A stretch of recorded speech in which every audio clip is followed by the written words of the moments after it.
Hey, this is Sam Black, and I just went 2-3 in a Legacy League with this Cloud Post deck, which I would say is not representative of expected results if I were perfectly familiar with the deck. Though I will say that it is a very difficult deck to pick up and play blind.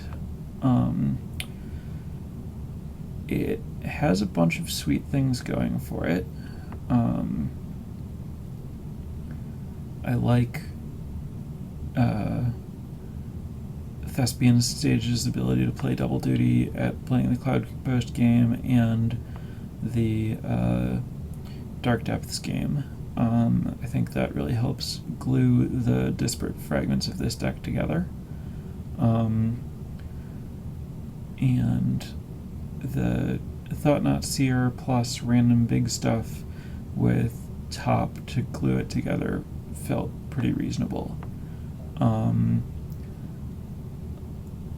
didn't really get to see Exploration work well, and I'm not totally sure about the specific random big creatures. Oracle, Moldiah, Primeval Titan, and Wormcoil Engine feel somewhat arbitrary with no way to search for them. Obviously, Emrakul has Eye of Ugin, and you can crop rotation or map for Eye of Ugin, so that's all glued into the stuff that's going on. But the others are just random value things, and random value things aren't bad, but I don't really know why you would want the first Oracle over the fourth Thought-Knot Seer, for example. The sideboard felt reasonable, although I would say that that's more Crows and Grips than I have felt like I would need against Miracles, since I think plan A of have a bunch of lands that let you Emrakul and have Abrupt Decays for their counterbalance should be sufficient. So I think it's a little overloaded on Crows and Grip. I think I'd want more hate for combo decks in that space, like at least the fourth Thought-Knot Seer, but maybe even something like a Chalice of Our Own, even though it's kind of awkward. But the shell, if it can even be called a single shell, or maybe the shells that are spliced together here, are definitely interesting and appealing.